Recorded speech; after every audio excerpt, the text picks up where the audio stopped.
name is Raymond Shook. Today's date is May 18, 2024. This is my FTH 202 week 4 module assignment. The instructor's name is Scott Parr. We'll be going over the Taurus 856, doing just kind of a basic trigger job on it. I'll be getting a baseline trigger pull. I'll then be disassembling, putting some layout fluid on the parts, seeing which parts are rubbing. We'll polish those parts smooth. And then when we get done with that, we'll reassemble, get a measurement of the trigger pull there with a single end double action. And once we get that finished, we will disassemble one more time and we'll get the trigger pull weights after we install a set of springs, which include both the hammer and trigger spring. Start by ensuring that our work area is clear of ammunition. Alright, everything's clear. We're going to get our firearm. We're going to ensure that it is clear of ammunition and safe. We're going to open the cylinder. We're going to visually and physically check. As you can see, it is clear. We're going to put it in the vise. I have my removable soft jaws in the vise. And we're going to tighten down just tight enough to where we can't really move the firearm, but loose enough where it's not going to do any damage. You can see right there the firearm is pretty well held. When you pull back on the trigger, it does not move. Okay, I have calibrated this. I actually use the revolver. According to Taurus.com, this is 22.2 ounces. That comes out to 1 pound 6.2 ounces. I calibrated this as close as I could with what this is supposed to weigh. We're going to take our measurement of our double action first. We're showing 11 pounds 10 ounces, or 11 pounds 12 ounces. So I'm going to get that wrote down. So our beginning is 11 pounds 12 ounces. For double action. Now we're going to go to single action. You can see what we have here. Another note, I did oil this thing when I got it in, so just oiling it makes it a little bit smoother than if you run it dry. So we're going to reset our little rubber on there. We're in single action. That broke at 6 pounds 4 ounces. Okay, we're going to put some layout fluid on some of these parts on video, and then I'm going to kind of fast forward to the next part. I'm going to stop the video and go from there. When you're doing this, make sure you're wearing gloves. It helps keep the layout fluid from soaking into your skin. What you want to do, you just want to take your parts, on any parts that may be making contact. For me, I like to go ahead and coat everything just to be safe. Okay, since we've already identified the high spots, I went through, I polished everything up. On the trigger, I polished up right up on the sear edge, inside now, because it had a little bit of high spots, and then the more it's polished, the better it'll slide. So I went ahead and just smoothed it all out after I got the high spot. The hammer, went ahead and did the same thing. The high spots, I'd go down a little ways, test it, go down a little, test it. And I was just having high spots, so I just got out some 1000 grit sandpaper, sanded it down, went to 1500, then 2000 to smooth it out. And I went ahead and did that on both sides. That way I could try to even everything out best I could, prevent any more rubbing. On the hand, I had that high spot right up here towards the top. And once again, I did the same thing. Had my sandpaper set down on the table. I ran this across it until it was even all the way across. And then we had this little edge right here. I guess you'd call that the tip of the hand. It was rubbing, so I went ahead and sanded that down smooth. On a double action sear, and the same thing. It had a high spot.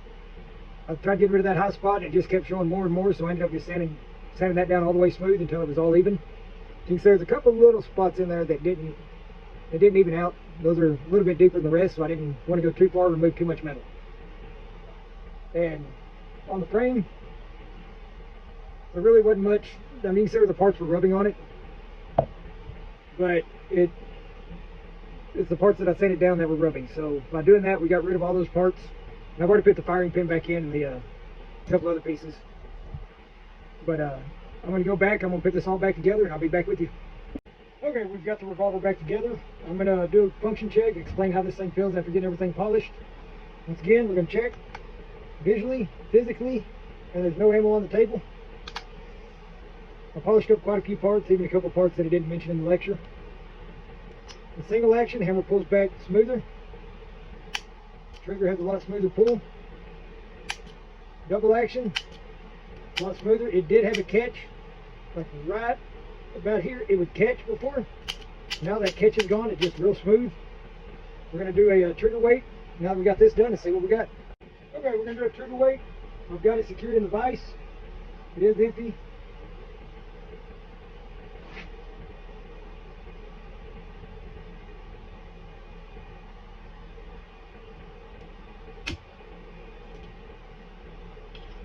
Okay, we're going to do that again.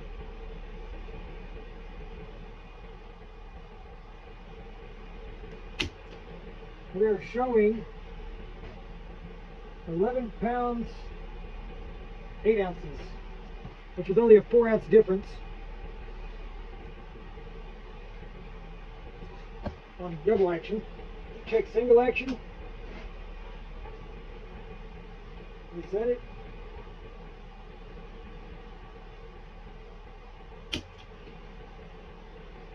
We're showing 6 ounces, 6 pounds even, 6 pounds 0 ounce.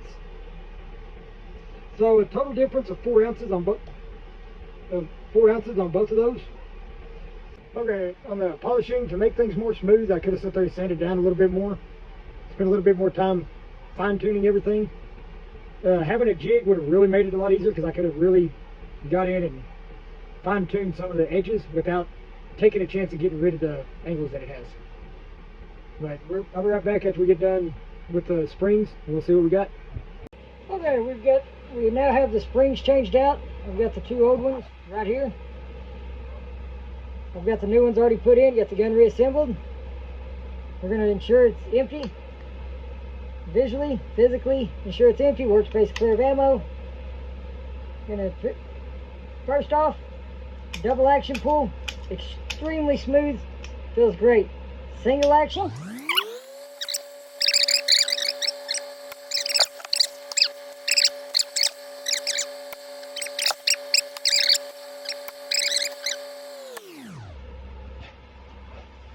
Again, 8 pound 4 ounces. So we have taken it from 11 pound 12 ounce double action down to 8 pound 4 ounce. Single action, we took it from 6 pound 4 ounces down to 3 pound 10 ounces. Okay, now we've got the trigger and everything else done. I'm going to show you how to use go no-go gauges. Workbench clear of ammo. Visually and physically inspect. Purpose of a no-go gauge is, in a revolver, the cylinder shouldn't be able to go up in line with the board. We have our no-go gauge. We're going to set it in the cylinder right here next. I'll show you. So in the cylinder right next to where it goes in. Should be able to pull this back. You can see the cylinder rotates, but it will not. It will not go up in line. We'll pop this one out. We're going to throw the go gauge in. Now with the go gauge, this thing should be able to, oh, there you go. Went straight into chamber. I should be able to take this, spin it all the way around with that go gauge. Head spacing is good.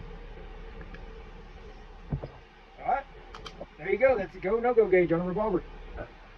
Okay, in this video, I showed y'all how to, well, polished everything, kind of gave my trigger pull measurements along the way.